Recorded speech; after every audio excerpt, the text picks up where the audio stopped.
ಏ ಅಣ್ಣ ತೋರತ್ತೀನಿ ಇದು ಹಿಮಲ ಬ್ಯಾಡ ಅಣ್ಣ, ಇದು ಕ್ಯಾನ್ಸರ್ ಬರ್ತಾ ಹಾರ್ಟ್ ಅಟ್ಯಾಕ್ ಆಗ್ತದ, ಹಲ್ಲು ಹೋಗ್ತಾವ, ಅರ್ಥ ಮಾಡ್ಕೊ ಬ್ಯಾಡ ಇದು ಅಂಥದ್ದು ಏನಾಗಲ್ಲ. ಅದು ಸಂಪದ, ಅದು ಭಾರಿ ಅದ. ಬಿಸಿಲಾಗ ಹೆಲ್ತ್ ಭಾರಿ ಆಗ್ತದ. ನಾವು 100 ಜನ 100 ಅಂತಾರೆ ಸುಮ್ನೆ ಏನಾಗಲ್ಲ ತಿನ್ನಾರ ಏನಾಗಲ್ಲ ಆಯ್ತಂದ್ರೆ ಅವಾಗ ಏನಾರು ಹೇಳತ್ತಿ ಅಂತ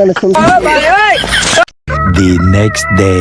ಏನಣ್ಣ ನೀನು ನಿಮ್ಮಲ್ಲಿ ತಿನ್ನತ್ತೀವಿ ಸೂಪರ್ ತಿನ್ನತ್ತಲ್ಲ.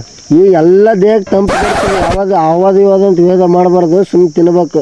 ಸೂಪರ್ ಅಲ್ಲಿ ಹಿಮಾಲ ಅಲ್ಲಿ ಸುಮ್ಮನೆ ಇದೊಂದು ತಿನ್ನ ಏನಾಗಲ್ಲ ತಿನ್ನಿ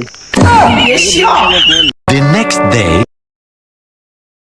ತೋರ ಸಿಗರೇಟ್ ನೋಡೋಣ ಇಲ್ಲಿ ಸಿಗರೇಟ್ ಮೇಲೆ ಬರ್ದಿಲ್ಲ ಈಗ ಹೆಂಗೆ ನೋಡಿ ಅದಕ್ಕೆ ಬೇಡ. ಅಣ್ಣ ಅದು ಸಿಗರೇಟ್ ಡಬ್ಬಿ ಮೇಲೆ ಬರ್ತದೆ, ನಮ್ಮ ಇದ್ರ ಮೇಲೆ ಬರೋದಿಲ್ಲ. ಅದು ಆಗಂಗೆ ಹಾತದ ಮುಂದೆ ಇನ್ನೊಬ್ರಿಗೆ ಹಾರಿಗೆ ಆಗಿಲ್ಲ. ಅದು ಮುಂದೆ ಏನೋ ಅಕಸ್ಮಾತ್ ಬಂತಂದ್ರೆ ಆಗ್ತದೆ. ಅಲ್ಲಿ ತನಕ ಏನು ಮಾಡಬೇಕು ಏನಾಗಲ್ಲ, ಏನಾಗಲ್ಲ ಹೊಡಿ ನಡೀತಲ್ಲ. ಏನಾಗಲ್ಲ ಹೆಟ್ರ ಕೇಳ್ತೇನೆ ನೀವು ಹೊಡಿ. The next day. 90 ಹಾಕ ಸುಮ್ಮ ಕುಂದ್ರು ಅಬ್ಬ ನಿನ್ ದಿನ ಹೊಟ್ಟೆ ತರ ಕಲ್ಸಿಟ್ಟಿ ನನಗೆ ನೀ. ನಾ ಎಲ್ಲಿ ಕಲಿಸಿದ್ರೆ ಆಯ್ತು ಮರ. ಈಗ ಏನಾಗಲ್ಲ ಇದೊಂದು ಎಲ್ಲಸ ಮಾಡಿದಂತ ಇದೋ ಮಾಡಿ ಏನಾಗಲ್ಲ ಇಡಿ ಏನಾಗ್ತದ. ಅದಕ್ಕೆ ಎಲ್ಲ ಚಟನೆ ಕಲ್ತಾನಂತ ಇದಕ್ಕೆ ಸುಮ್ಮ. The next day.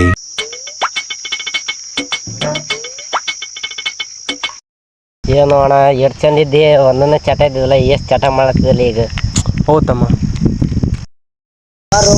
ಎಷ್ಟು ಒಳ್ಳೇದಿತ್ತು. ಪೂರ ಎಲ್ಲ ಚಟ ಕಲಿಸ್ಬಿಟ್ರಿ. ಯಾರು ಕಲಿಸ್ಯಾರ ಗೊತ್ತೇ ಇಲ್ಲ ನಂಗೆ.